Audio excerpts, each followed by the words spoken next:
Good morning, students. Today we'll start with the energetic criteria in case of aromatic heterocycles. And in this energetic criteria, we'll first discuss the delocalization energy. Due to delocalization of pi electrons, all the 6 carbon-carbon bonds become the same. The pi electrons are spread all over the 6 carbon atoms in benzene. तो delocalization की वजह से क्या हो रहा है, सारे के सारे कार्बन एटम्स पर पाई इलेक्ट्रॉन्स जो हैं लगातार स्प्रेड होकर एक जैसा उनका एनवायरनमेंट जो है वो हो जाता है.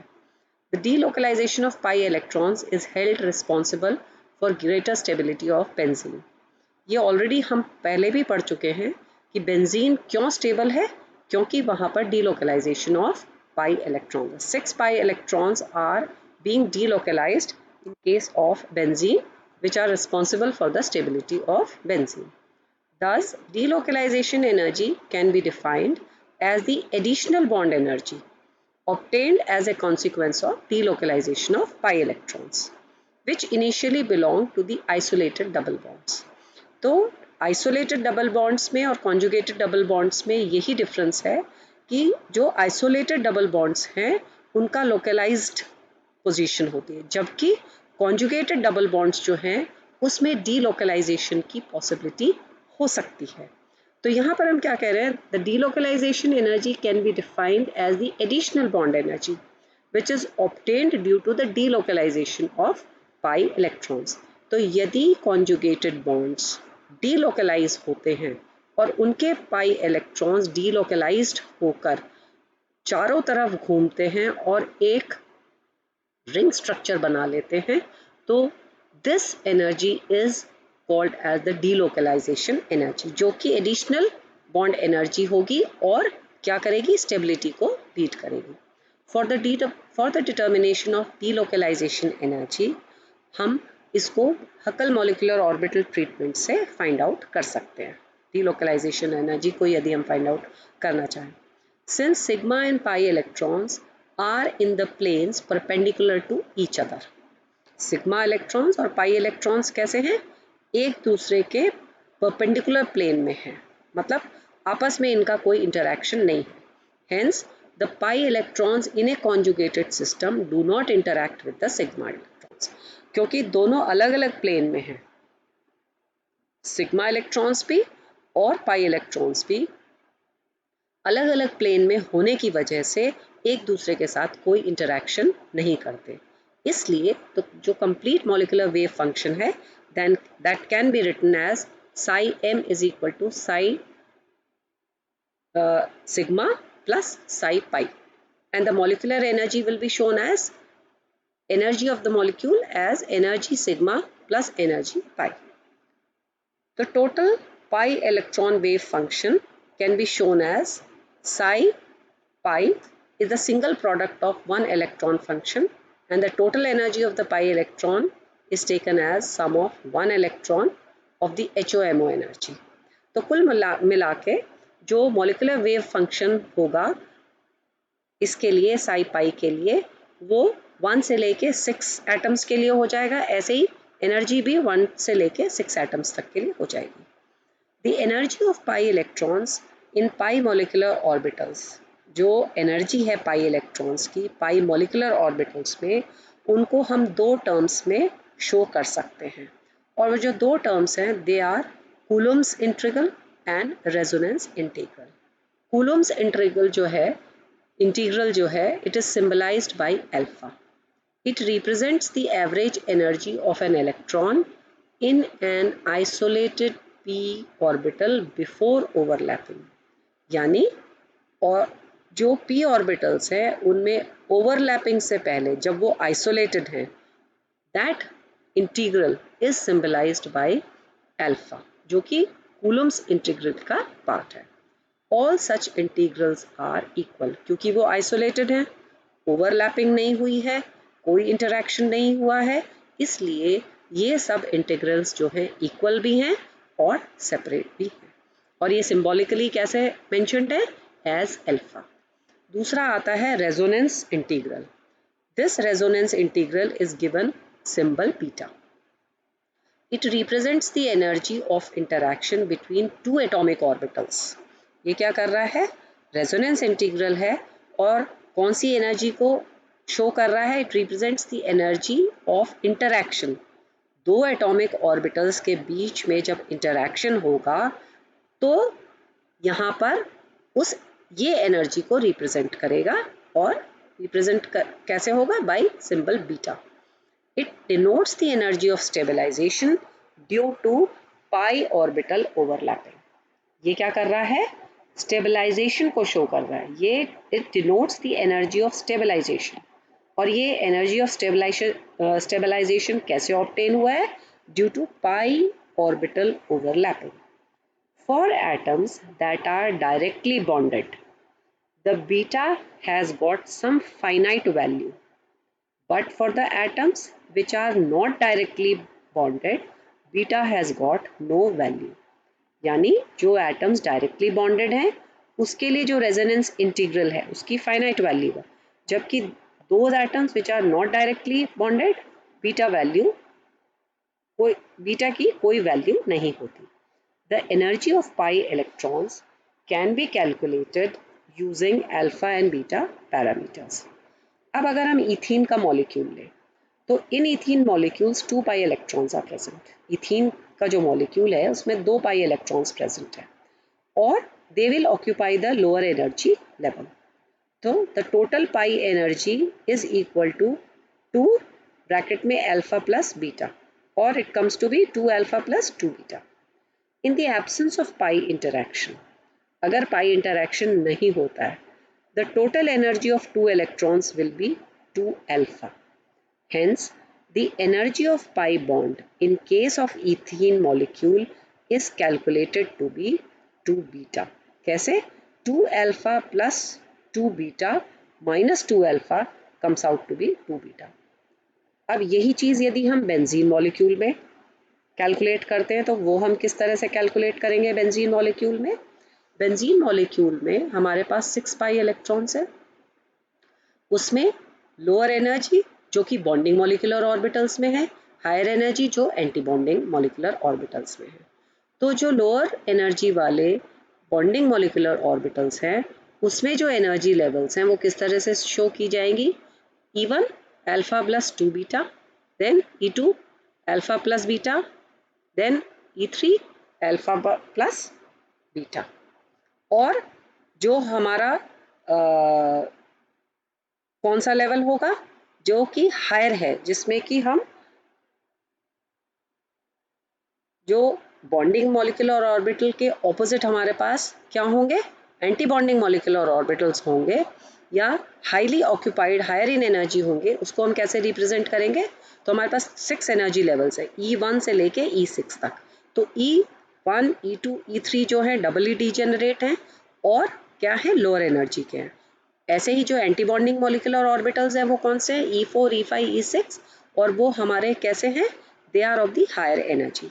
दे are represented by alpha minus beta, alpha minus 2 beta, alpha minus 2 beta, E4 E5 and E6. Now what happens is इसमें the total energy of 6 pi electrons in benzene residing in lower bonding energy molecular orbitals will be shown like this. तो पाई 1 पाई 2 पाई 3, पाई 1 पाई 2 पाई 3 तो हमारे कौन से हो गए? जो कि लोअर एनर्जी के हैं. पाई 4 पाई 5 और पाई 6 जो है वो हायर एनर्जी के हो गए.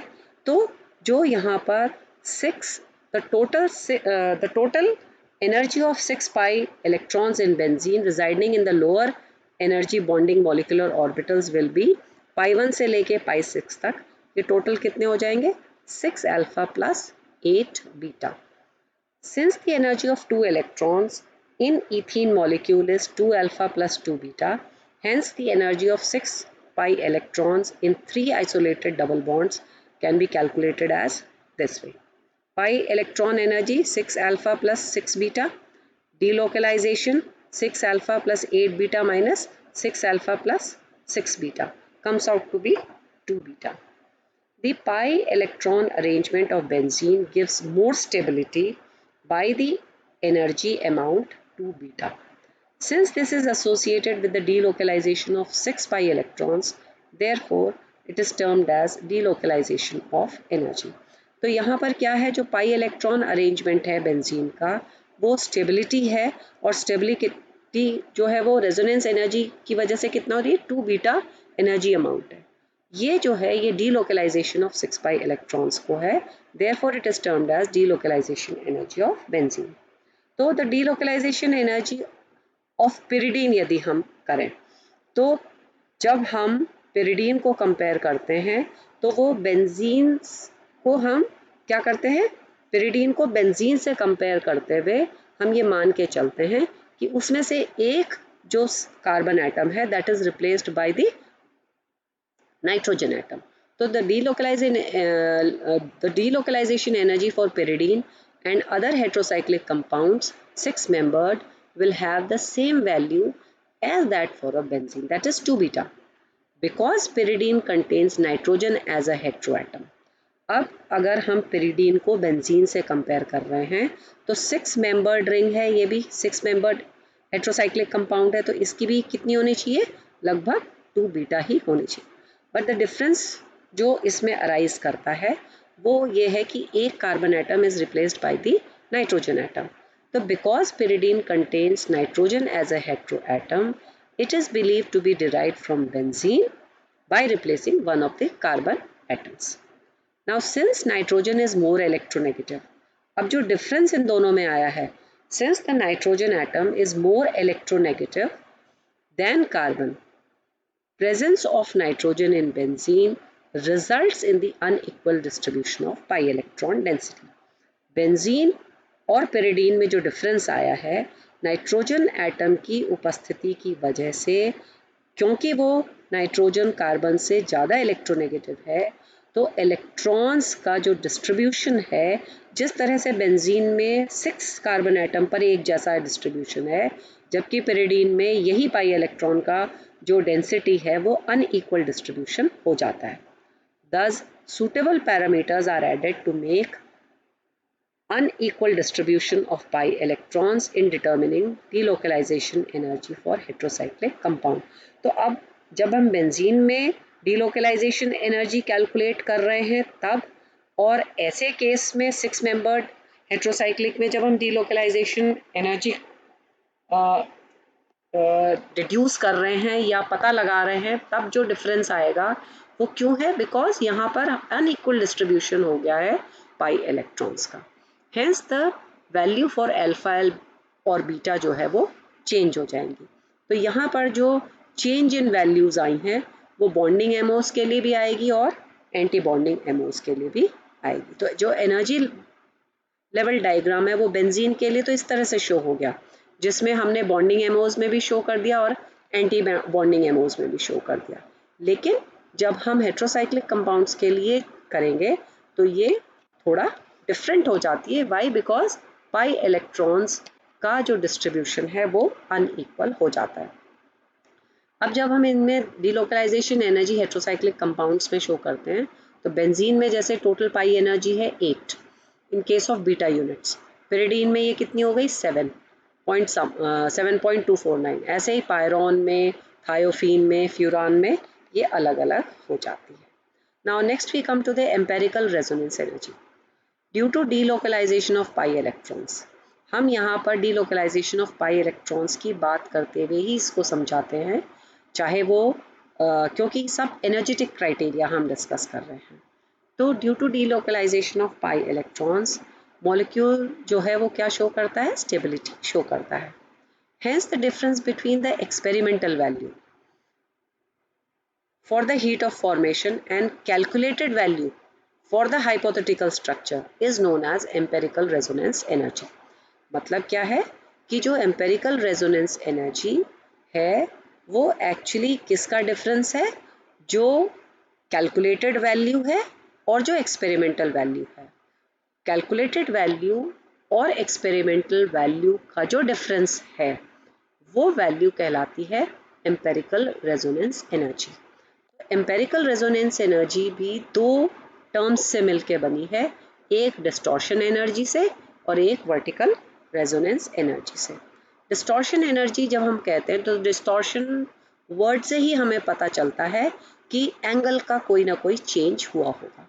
तो the distortion energy corresponds to the energy required for single bond compression and to stretch the double bond. यानी इसमें क्या हो रहा है, जब हम बेंजीन का ही यदि स्ट्रक्चर लेते हैं तो alternate single bond and double bond है, तो यहाँ पर डिस्टॉर्शन एनर्जी वो एनर्जी है जो कि सिंगल बॉन्ड को दबाने के काम और डबल बॉन्ड को स्ट्रेच करने के काम आती है. वो कुल मिला के जो एनर्जी है वो डिस्टॉर्शन एनर्जी. तो जब रेजोनेंस होता है या जब रेजोनेटिंग स्ट्रक्चर्स बनते हैं तो क्योंकि कभी सिंगल बॉन्ड डबल हो जाता है, डबल सिंगल हो जाता है, तो ऐसे केस में या तो सिंगल बॉन्ड कंप्रेस होगा या डबल बॉन्ड स्ट्रेच होगा. तो इस तरह से जो चेंज इन एनर्जी आती है when the molecule resonates, that energy is called as distortion energy. Next is vertical resonance energy. तो जो इसी का पार्ट है, vertical resonance energy can be defined as the difference between the energy of resonance hybrid and the energy of one of the resonating structures. अब जब हम resonance hybrid के बारे में बात करते हैं तो बेंजीन में हम क्या शो करते हैं, एक रिंग शो करते हैं. दैट मीन्स ये हमारा कैसा है, जो कि एक रेजोनेटिंग स्ट्रक्चर है, ये एक हाइब्रिड स्ट्रक्चर है. जबकि अगर हम एक रेजोनेटिंग स्ट्रक्चर शो करते हैं तो या तो C1 और C2 के बीच में डबल बॉन्ड शो करेंगे या C2 और C3 के बीच में डबल बॉन्ड शो करेंगे. तो दैट मीन्स जो वर्टिकल रेजोनेंस एनर्जी है वो एक्चुअली डिफरेंस किसके बीच में है, रेजोनेंस हाइब्रिड के बीच में और एक कोई रेजोनेटिंग स्ट्रक्चर के बीच में जो डिफरेंस इन एनर्जी है, that is called as vertical resonance energy. तो द एम्पेरिकल रेजोनेंस एनर्जी कैसे एक्सप्रेस की जाएगी, हेक्साट्राइन और रेजोनेंस हाइब्रिड की जो एनर्जी का डिफरेंस है उसको हम वर्टिकल रेजोनेंस एनर्जी कहते हैं. अब ये जो एम्पेरिकल रेजोनेंस एनर्जी है जिसमें कि हमने दोनों को कंसिडर करा है, हमने डिस्टॉर्शन एनर्जी और वर्टिकल रेजोनेंस एनर्जी दोनों को कंपेयर, दोनों जो है एक तरह के पार्ट है एम्पेरिकल रेजोनेंस एनर्जी को, उसको डिटर्मिन करने के लिए हमारे पास कई सारे मेथड्स हैं.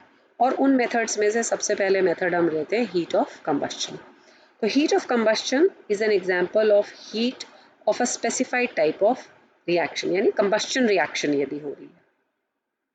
It refers to the heat released in complete combustion of one molecule in 1 mole of substance in oxygen, in the presence of oxygen. यानी यदि बेंजीन का एक मोल, हम क्या करें, एक मोल बेंजीन को यदि हम ऑक्सीजन की उपस्थिति में कंबस्शन कराएं, यानी उसका जलाएं उसको, तो जो हीट निकलेगी that will be called as heat of combustion. So the energy change associated with the combustion reaction of heterocyclic compound pyridine. अब क्योंकि हर बार जब हम हेट्रोसाइक्लिक की बात करते हैं तो 6 मेंबर्ड हेट्रोसाइक्लिक रिंग यदि है हमारे पास तो हम उसको किससे कंपेयर करते हैं, बेंजीन से कंपेयर करते हैं. तो यहाँ पर जो चेंज हम pyridine के केस में स्टडी करते हैं वो है कि pyridine जब 1 मोल pyridine ऑक्सीजन की उपस्थिति में जब बर्न होगी तो जो एनर्जी रिलीज होगी that will be called as combustion energy of pyridine. जैसे कि हम combustion of energy of nitrogen of हम बेंजीन कह रहे हैं, सेम 1 मोल ऑफ pyridine को यदि हम ऑक्सीजन की उपस्थिति में बर्न करते हैं that will be called as combustion energy of pyridine और इसको हम कैलोरीमीटर से नाप लेते हैं. Next is heat of formation. Heat of formation is the property of an individual substance. हर कंपाउंड का हीट ऑफ फॉर्मेशन जो है वो अलग अलग होता है और इसको कैसे डिफाइन करेंगे, energy change in the formation of 1 mole of substance from the stable form of element involved under specific temperature and pressure condition. अब यदि हम बेंजीन का फॉर्मेशन देखें, अगर बेंजीन का फॉर्मेशन देखते हैं तो कार्बन और हाइड्रोजन की उपस्थिति में एक स्पेसिफाइड टेम्परेचर, एक स्पेसिफाइड प्रेशर के अंडर बेंजीन का फॉर्मेशन होगा, जिसके के लिए जो फॉर्मेशन एनर्जी जब बेंजीन की कैलकुलेट की गई तो it comes out to be 11.7 kilo calories पर ग्राम। लेकिन पिरिडीन का जब हम करेंगे तो atomic heat of formation for pyridine जो हम निकालते हैं तो अगेन पिरिडीन में क्या होगा, carbon, hydrogen and nitrogen they will associate या they will react so as to form pyridine. So the empirical resonance energy can be determined by using following reaction, following relationship. Empirical resonance energy क्या है, observed या जो experimental value है heat of formation minus the calculated heat of formation. दोनों का जो difference है, ये हमने स्टार्टिंग में भी कहा था, जो ऑब्जर्व्ड वैल्यू है वो minus the calculated value, that will be called as the empirical resonance energy. तो the heat of formation of compounds can be calculated by adding bond energy terms to the molecule. तो calculated heat of formation will be sum of bond energy of localised structure. तो benzene और pyridine में यदि हम देखते हैं तो these bond energies would correspond to bonds in the localised structure. Benzene को यदि हम लोकलाइज्ड स्ट्रक्चर से कंपेयर करते हैं तो हमारा कौन सा होता है, हेक्साट्राइन, साइक्लोहेक्साट्राइन. तो experimental heat of formation can be known by subtracting heat of combustion of compound under study from the sum of formation of the product which is form. तो जो एक्सपेरिमेंटल वैल्यू है वो क्या है, sum of heat of formation of products which are obtained by the combustion of compound minus heat of combustion of the compound. तो जो empirical resonance energy है experimental value minus the calculated value. तो empirical resonance value को जब हम find out करते हैं तो वो experimental value minus the calculated value. तो heat of formation क्या हो रहा है, जब हमारा जैसे हमने पिरिडीन बनाया तो carbon plus nitrogen plus hydrogen जब वो फॉर्म हुए तो उस फॉर्म में या उस फॉर्मेशन में जब पिरिडीन बनती है तो जो हमारी हीट निकलती है that is heat of formation. और हीट ऑफ कंबस्शन क्या हुआ, मतलब जब वो जलेगा कंपाउंड. तो the difference in value can be find out as delta H. तो डेल्टा एच हमारी एक्सपेरिमेंटल वैल्यू हो गई और हमारे पास जो समेशन ई है that is heat of formation of the compound. So experimental value of heat of formation of compound minus the calculated heat of formation of the compound will actually result into the empirical resonance energy. मतलब इन दोनों का difference जो है वो actually empirical resonance energy है जिससे कि वो compound जो है stabilize होता है. Thank you.